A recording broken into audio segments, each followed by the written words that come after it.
Hello viewers, আসসালামু আলাইকুম। সবাই কেমন আছেন? আশা করছি অনেক অনেক ভালো আছেন। আমিও আলহামদুলিল্লাহ আল্লাহর অশেষ রহমতে এবং আপনাদের দোয়ায় আলহামদুলিল্লাহ ভালো আছি। সো ভিউয়ার্স, আজকে নিয়ে আসলাম নতুন একটি ভিডিও, আর এই ভিডিওতে আমি আপনাদেরকে দেখাবো নাদিম ফার্নিচারের অল কালেকশন।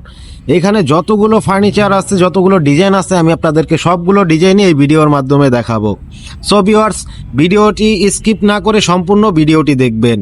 আর যারা যারা আমার চ্যানেলটি এখনো সাবস্ক্রাইব করেন নাই, অবশ্যই আমার চ্যানেলটি সাবস্ক্রাইব করে দিবেন। সো ভিউয়ার্স, যদি আপনারা ভিডিওটি স্কিপ করেন তাহলে কিন্তু আপনাদের পছন্দের আকর্ষণীয় ডিজাইনগুলো মিস করবেন। সো ভিউয়ার্স, এখান থেকে যদি কোনো ডিজাইন আপনাদের পছন্দ হয় তাহলে স্ক্রিনে দেওয়া হোয়াটসঅ্যাপ নাম্বারটিতে আপনারা মেসেজ করে কিংবা কল করে আপনাদের পছন্দের সেই স্ক্রিনশটটি পাঠিয়ে আপনারা সেখান থেকে প্রাইস কিংবা কোয়ালিটি সম্পর্কে জানতে পারবেন। ভিউয়ার্স, এই ভিডিওটি যদি আপনাদের কাছে ভালো লেগে থাকে তাহলে এই ভিডিওটিতে একটি লাইক করে দিয়ে আমাকে আরো নতুন ভিডিও বানানোর জন্য উৎসাহিত করবেন। ধন্যবাদ সবাইকে। আসসালামু আলাইকুম।